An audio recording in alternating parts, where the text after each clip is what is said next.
Welcome to the show. We've got plenty of news to cover today.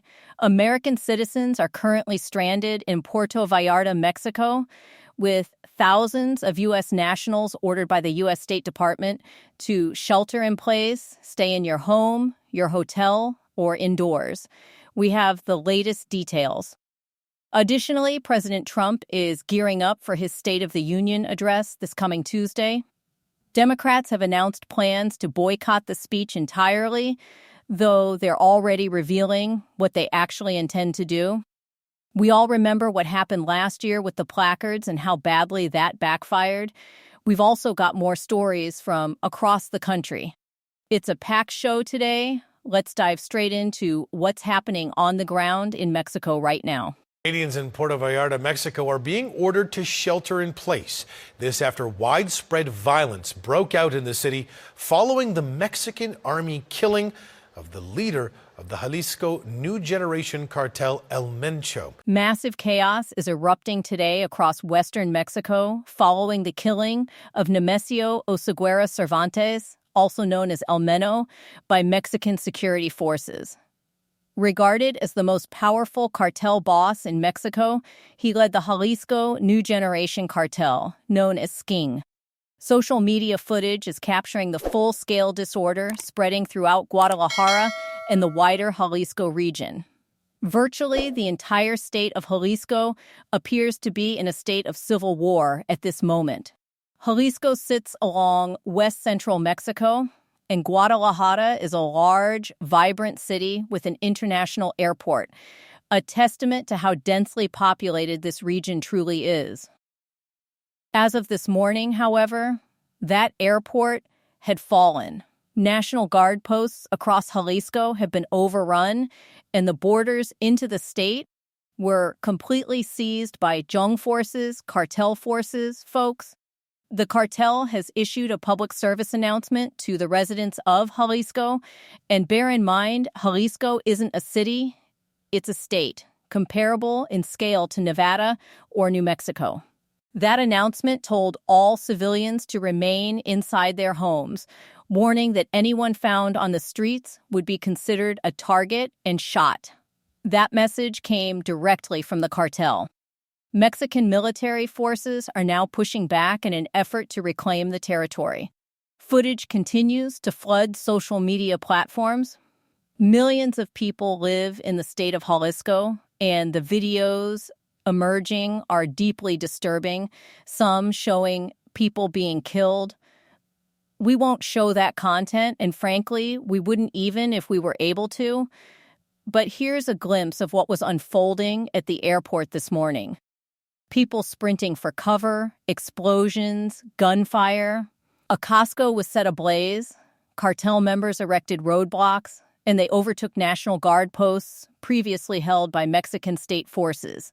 As of this morning, they had seized control not just of a city, but the entire state of Jalisco. And let's be clear, this is nothing like gang activity in the United States, a loose collection of reckless individuals playing soldier. These cartels are genuine paramilitary organizations. They operate as billion-dollar enterprises with full armies and thousands of foot soldiers.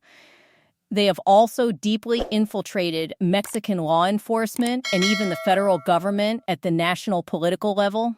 Here in the U.S., we have special interest groups that funnel money into political campaigns and back certain candidates. In Mexico, the cartels essentially serve that same role for politicians. Many of them, a significant number, are on the cartel payroll, particularly those tied to CJNG, the Jalisco cartel we're discussing, which is a fierce rival of the Sinaloa cartel.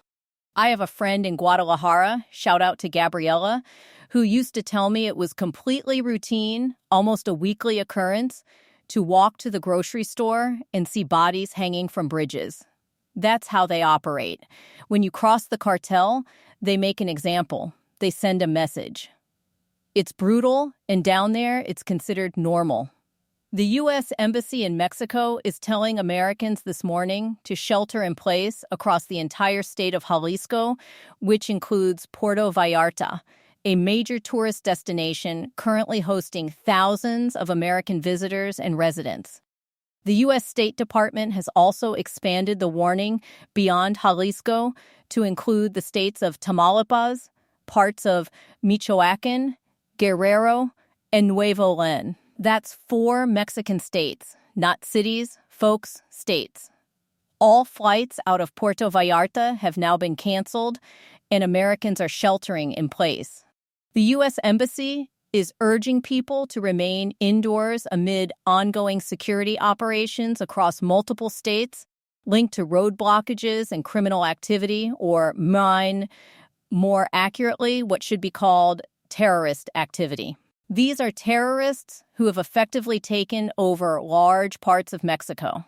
Their president, Claudia Sheinbaum, stepped forward and stated that her security cabinet would continue providing updates related to the operation and the killing of El Menno. She appeared to be smiling and treating it as a victory, which seems premature and frankly strange, given that an entire state under her authority is now under cartel control.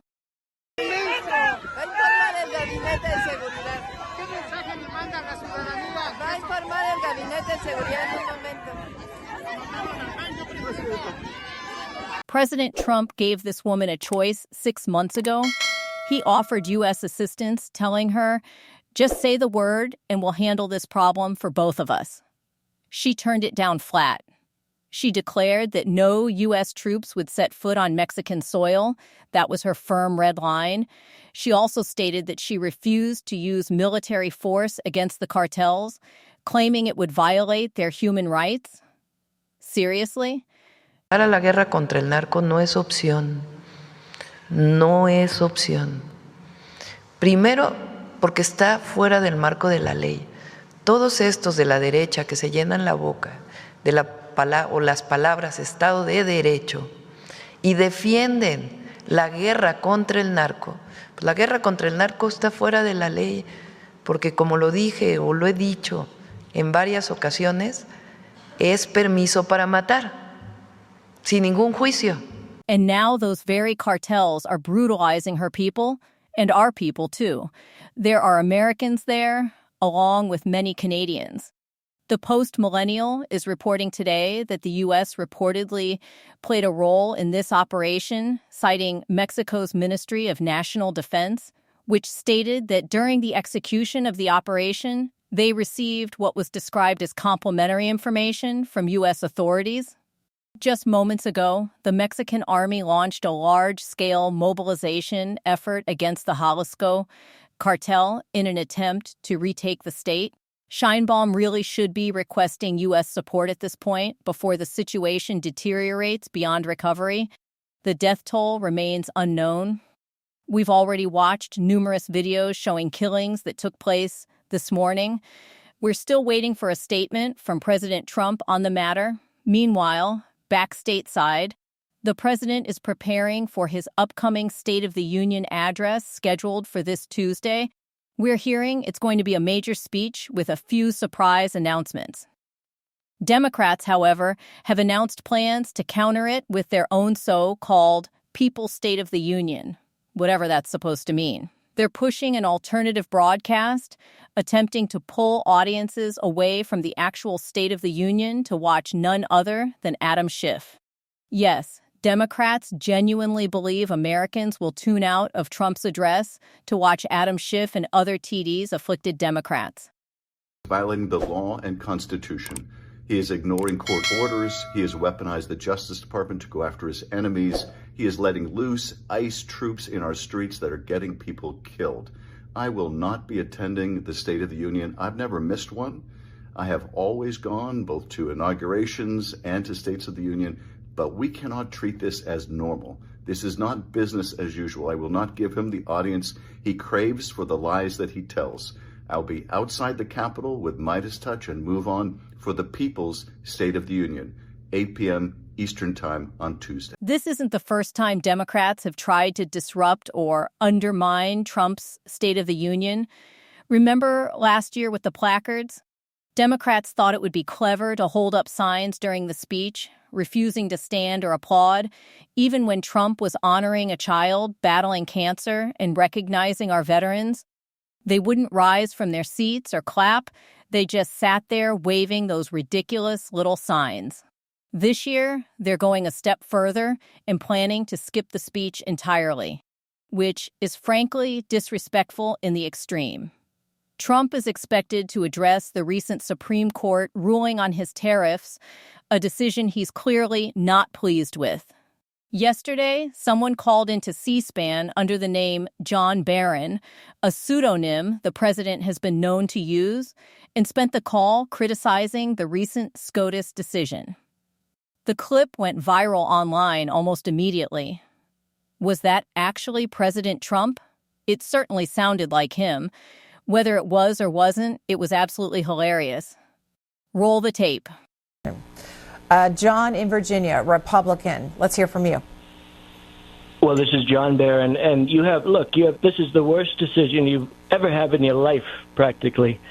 Jack's going to agree with me, right? But this is a terrible decision. And you have Hakeem Jeffries, he's a dope, and you have Chuck Schumer, who can't cook a cheeseburger. Of course these people are happy. But true Americans will not be happy. And you have the woman earlier, I assume she's a woman, she's a Democrat, but she said she's disgraced.